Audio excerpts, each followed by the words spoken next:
there lived a husband and wife. For a long time they already wanted to have a child, but he was not there. Oh. One day, my wife fell ill. The husband asked her what she wants the most.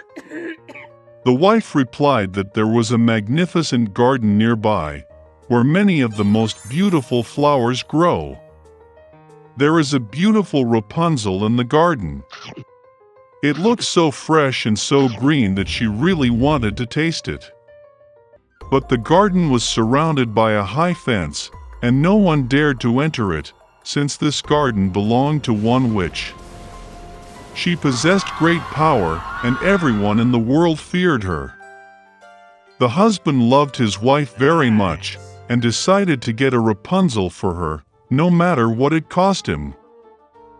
And so at dusk he climbed over the stone fence into the sorceress's garden, in a hurry picked up a whole handful of green Rapunzel, and brought it to his wife.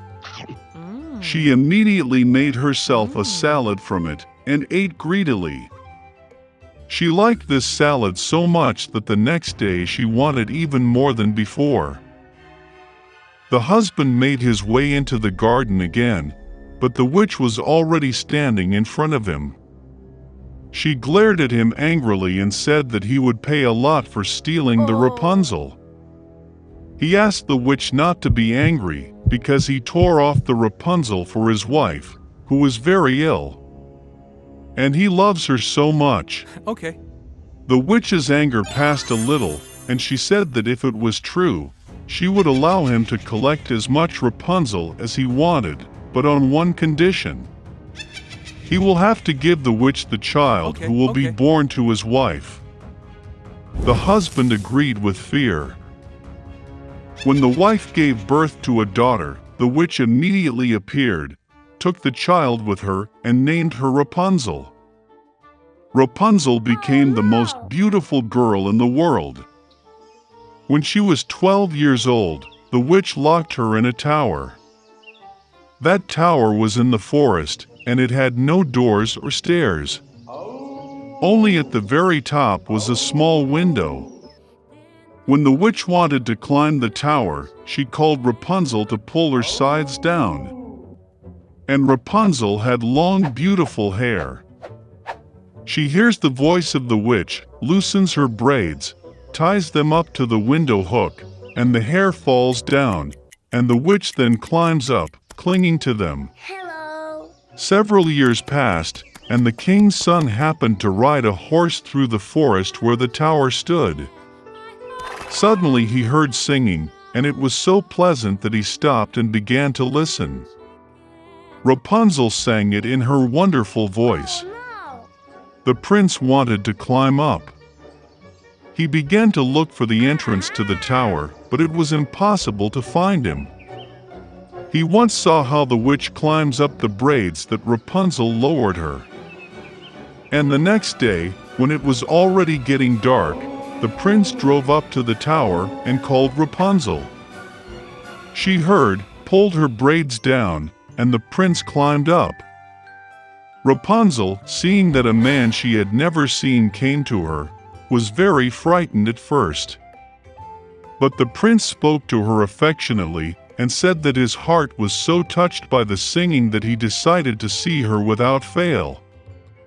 Then Rapunzel ceased to be afraid, and when he asked if she agreed to marry him, she gave her consent and held out her hand to him.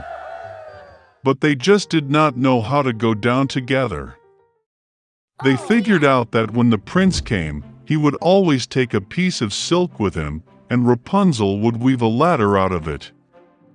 And when the ladder is ready, they will go down it together and leave. The sorceress did not notice anything until one day Rapunzel asked why it is easier to drag the prince up. The sorceress understood everything, got angry and clutched in rage at Rapunzel's beautiful hair. I wrapped them around my left arm several times, and with my right grabbed the scissors and cut them off. She took the sorceress into the dense thicket of Rapunzel and hid her there. She tied the severed braids to the window hook, and when the prince appeared, she pulled them down. The prince climbed up and saw the witch. She looked at him with her malicious look and said that he would never see Rapunzel. The king's son was beside himself with grief and jumped out of the tower in despair, but the thorny thorns of the bushes, on which he fell, gouged out his eyes. The blind prince wandered for several years in grief and sorrow through the forest, all the time grieving and crying for his beloved lost. Once he went into a dense thicket. Suddenly the prince heard someone singing. It seemed so familiar to him, and he went to meet him. When he came closer, Rapunzel recognized him, threw herself on his neck and cried bitterly with joy. 2 tears fell in his eyes, and the prince regained his sight and began to see as before. He brought her to his kingdom, and they lived for many, many years in happiness and joy.